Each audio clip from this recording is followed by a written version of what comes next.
The great ship, Argo, crafted with the wisdom of the goddess Hera and the skill of master builders, sailed bravely into the unknown darkness of the open sea.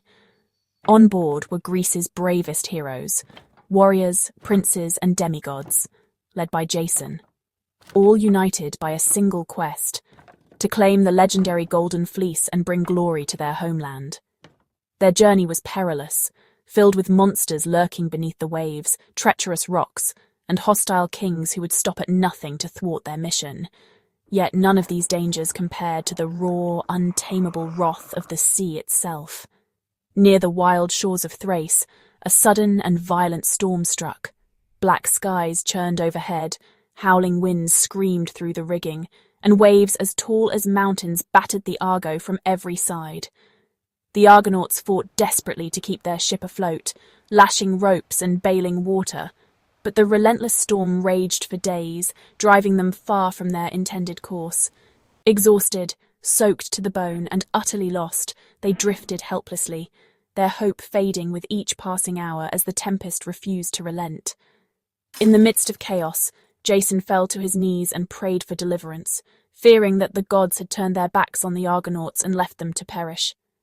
At last, as hope seemed lost, the storm began to subside. Through the thinning clouds, the weary crew glimpsed a strange and unfamiliar coastline in the distance. It was the land of Thrace, a place unknown to them, wild and mysterious, but to the battered Argonauts, any shore was better than the endless, merciless sea. Battered but alive, the crew steered the Argo toward land, desperate for refuge, a moment's rest, and a chance to recover their strength before facing whatever lay ahead.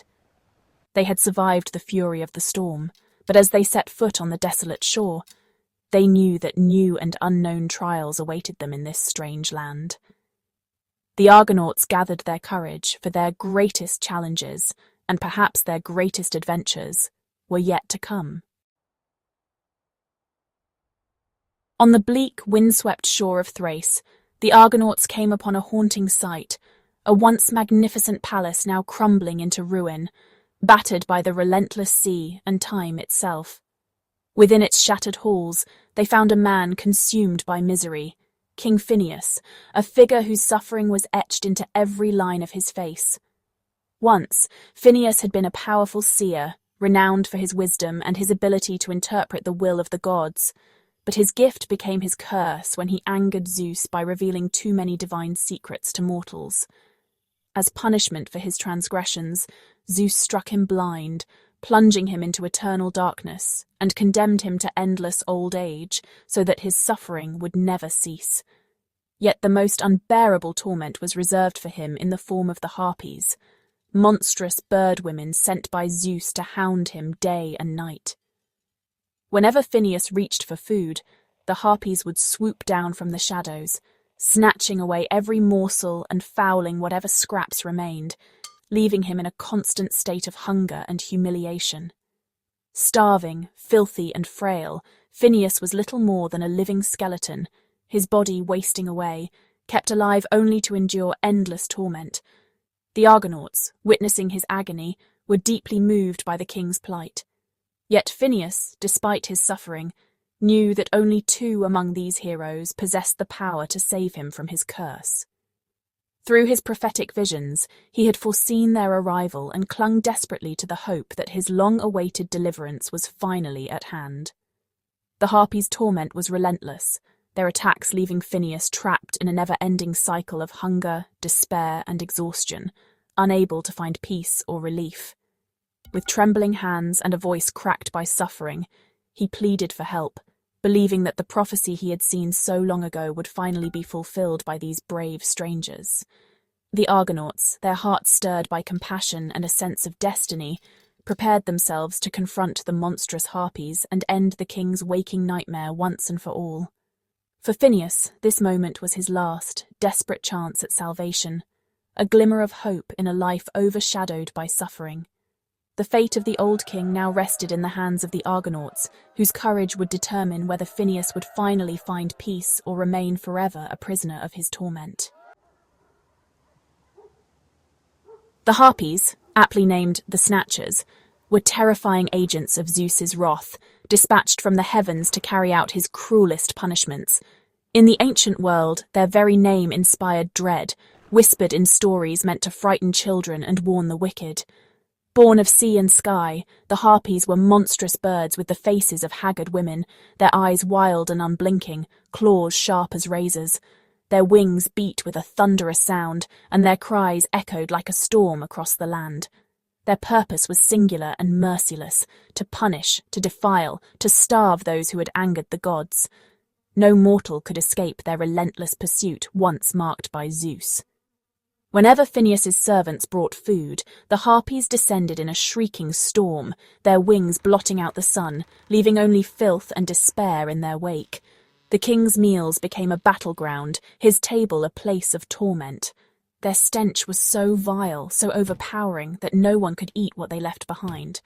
The very air seemed poisoned, and hunger gnawed at all who dared to remain. Some said there were 2 Harpies, others swore there were 3, but all agreed on their cruelty and the terror they brought. Their numbers mattered little. The suffering they caused was immeasurable. Phineus lived in constant terror, hope rising with each meal only to be crushed by their arrival. Every day he waited, dreading the moment their shadows would fall across his table. The Harpies' torment was as much psychological as physical, breaking the king's spirit day by day, until he was a shell of the man he once was, haunted by hunger and fear.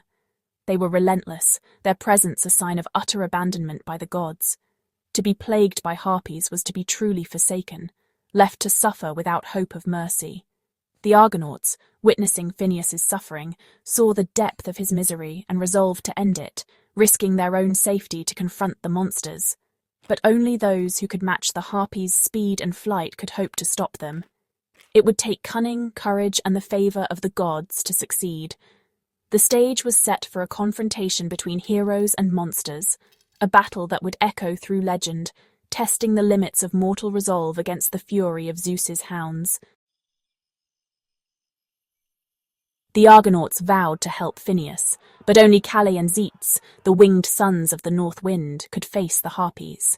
Their divine heritage gave them the power of flight, making them the king's prophesied saviours. The heroes set a lavish feast as bait, with Phineus trembling at the head of the table. As he reached for food, the Harpies shrieked and dove from the sky. This time Calais and Zetes were ready. Wings burst from their backs as they leapt into the air, swords drawn. The Harpies, startled, tried to escape, but the Boreads gave chase. The Argonauts watched as the battle moved from earth to sky. The prophecy was unfolding. The sons of the north wind were rising to meet the hounds of Zeus. The fate of Phineus hung in the balance. The chase would decide if the king's torment would finally end. The heroes soared after the monsters, determined to break the curse. The skies above Thrace became a battleground of myth. Calais and Zetes, powered by the north wind, pursued the Harpies across the heavens. For the first time, the monsters were hunted, not hunters. The chase spanned sea and sky, the Boreads relentless, the Harpies desperate. One Harpy fell into a river, exhausted. The other fled, nearly caught. Just as the heroes prepared to strike, a radiant figure appeared. Me, Iris, goddess of the rainbow. I blocked their path, shimmering with divine authority. I brought a message from Zeus himself, one that would change the outcome of the chase. The fate of the Harpies and Phineus now rested on the will of the gods. Iris, messenger of Olympus, commanded Calais and Zetes to spare the Harpies. The heroes hesitated, but Iris explained. The Harpies were instruments of Zeus, and killing them would bring divine wrath. She swore by the river Styx that if the Boreads relented, the Harpies would never trouble Phineus again. The monsters would be banished to a distant cave, ending their reign of terror. The true victory was not in slaying the Harpies, but in freeing Phineus from his curse. The Boreads lowered their swords, accepting the gods' decree. Their courage had forced a change in the divine order. The Argonauts had fulfilled the prophecy, not through violence, but through obedience and valour. The Harpies vanished, and Iris watched over their exile. The heroes turned back, their mission accomplished. The gods had spoken, and the suffering of Phineus was finally at an end. The lesson: even monsters serve a purpose in the designs of Olympus. As the Boreads turned back, they passed a group of islands forever named the Strophades, the Islands of Turning. This marked the moment when the heroes obeyed the gods and ended the Harpies' torment without bloodshed. The Strophades became a symbol, a place where mortals accepted divine will over vengeance. The myth was anchored in real geography, a reminder to all who sailed by. Some versions say the Harpies were slain, but the tale of Iris's intervention endures for its deeper meaning. It's a story of mercy, divine law, and the limits of mortal power. The Boreads' obedience showed true heroism, knowing when to fight and when to yield. The islands stand as a testament to the wisdom of heeding the gods.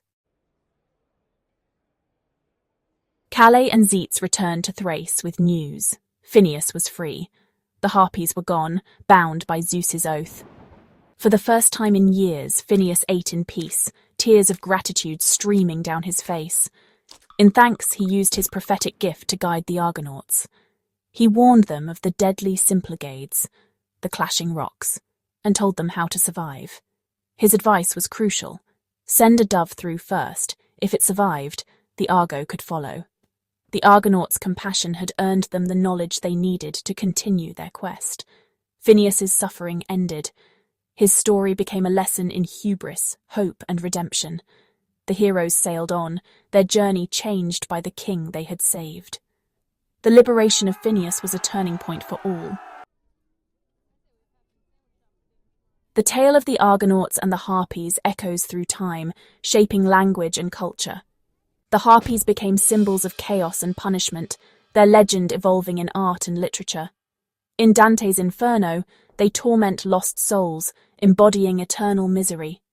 Today, Harpy describes a cruel, predatory woman, a word steeped in mythic origins. The story's power endures, connecting ancient fears to modern insults. Greek myths live on, not just as stories, but as the roots of our words and ideas. The suffering of Phineus and the bravery of the Argonauts remind us, legends shape the world we inherit. Even now, the Harpy's shadow lingers in the language we speak.